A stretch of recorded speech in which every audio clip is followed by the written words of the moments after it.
Yeah, I love coming here. It's a great city for comedy. And you know, whenever you travel and do shows around the country, one of the rules of comedy that I keep going back to is you should always do jokes that the audience can relate to. Right? You should always be telling jokes that the audience can relate to. So tonight, I'll start by talking about white privilege.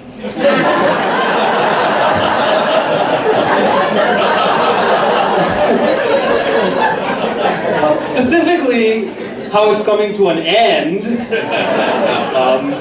Now we live in Toronto, we've been seeing this for a few years, but what's been happening is since 2012, 3 years ago, there have been more ethnic babies born in North America than white babies. Since 2012, that was 3 years ago, which means in 15 years, when they will all turn 18, you guys are going to be the new minority. Yeah! Now, I have a few things to say to you people. Mostly, I don't get to say you people anymore. I guess that's like, the privilege has shifted somewhat. But I also realized that for white people in North America, this is a new phenomenon. It's a new way of conducting yourself. So I'm here right now to introduce you to the new rules of living life. Now that you are a minority, it's just something I've called from experience, something that minorities know from experience. So just hear me out. Let me know what you think. Actually, you know what? Your opinion doesn't even matter anymore. So you listen and you obey. Rule number one. Now that white people are a minority, simple first rule. We're gonna outlaw all kinds of cultural appropriation, right? So no more blackface. It doesn't matter if it's Halloween or like Tuesday in Alberta or something. Not cool anymore. No more dressing up as a native princess unless you are a native princess. Took care of that 200 years ago, so that's not gonna happen. The only exception is white girls can still do yoga. That's cool. In fact, it will be mandatory. However, white girls, you are from now on banned from twerking. Okay?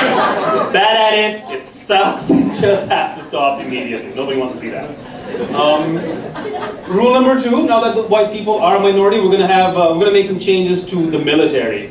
Now, first of all, often what happens is when soldiers go overseas, you hear a lot of scandals, all kinds of things that happen in overseas war zones. So basically, first of all, we need more discipline amongst every soldier. We need to turn some of these B+ guys into A+ heroes. So from now on, all leadership positions in the military will be held by Asian parents.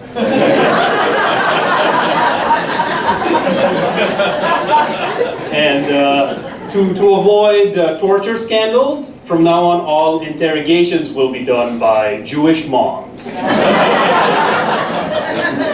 No Geneva Convention against that. It's far more effective also.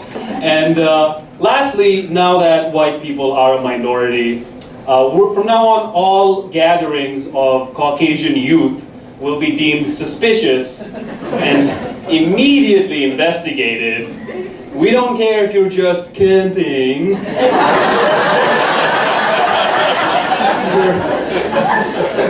You're out in the woods, alone, with flammable materials.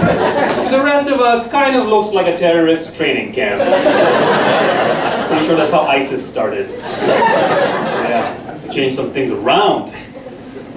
One of the things actually that we all do, and doesn't matter if you're left wing or right wing, old, young, gay, straight, black, white, any color, whatever, is this is a very natural thing, we make assumptions about each other, even if it is for a brief second, based on external appearance, right? No matter who you are, for a brief second you're like, oh, maybe I know a little bit about something about this person, based on like pop culture and things like that. For example, when we hear about shootings in the poor part of town, we automatically assume that the killer was obviously a police officer.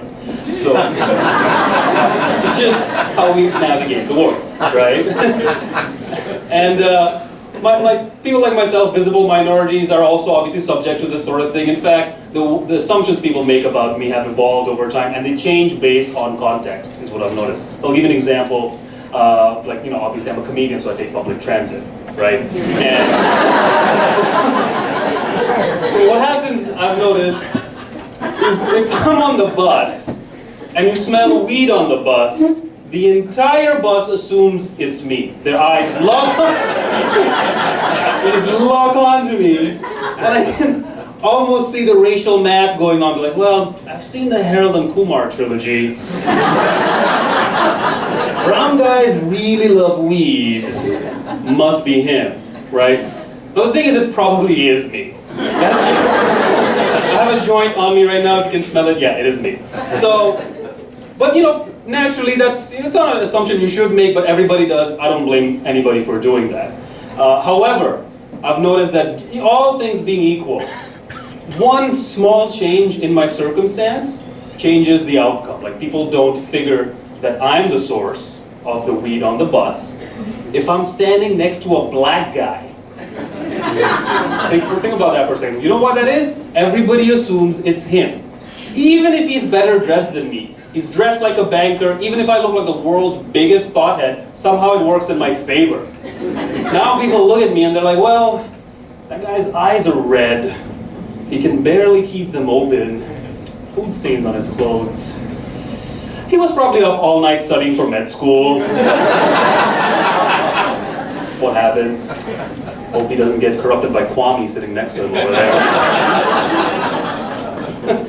We all do that. We all do that. It's just a natural part of living life. One of the things actually that people talk to me about, often want my opinion on, are arranged marriages. You know, I'm brown. It's a brown thing. Makes perfect sense. The thing is, it is. It's just how it is. A lot of people in my extended family very recently have gotten arranged married, and I make fun of them for that, right? I'm like, haha, you picked a wife or a husband based on like a resume, right? That's just how it works. Is your parents bring you a little bio, a little picture of your prospective spouse with their education, career goals, what they're doing right now, etc., etc. Depending on who you like, you may choose to meet up with them and then take things further. And when I make fun of that, my relatives are like, how is that any different from what you do online? Like Tinder, for example. You're just looking at a picture in a bio, and you're meeting up with a stranger. How is that any different? Well, first of all, I'm not having sex with somebody my mom picked out for me. I can't make eye contact with my mom or my wife at that point, really. And secondly, most importantly, Tinder is an app made by a faceless organization with employees. I can give them feedback. After a fun hookup, I will totally write an email to Tinder, be like, thank you for improving my life, for letting me have some fun. I would high five a Tinder employee if I could see them. I can't give feedback to my parents after a wedding night. You know? I can't call up my mom the next morning and be like, hey mom, how did you know I was an ass man? That's so uncanny. Weird. So yeah, there's that. So as part of my, I guess, Tinder adventures, like one day actually I decided, you know what, I'm going to stop with this whole online thing. I'm going to try this crazy thing called meeting people in real life. And I'm just bad at it. And I'll tell you why.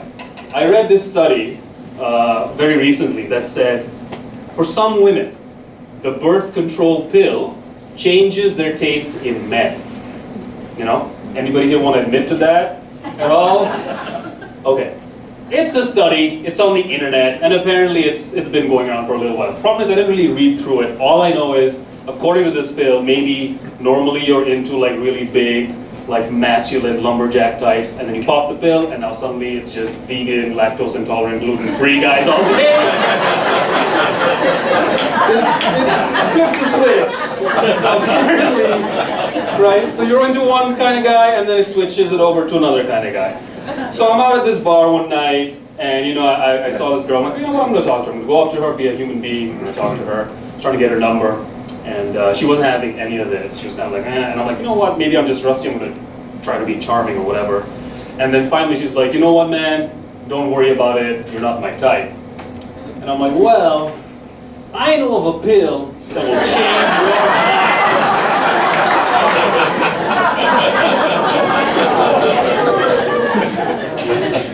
So she had not read the study.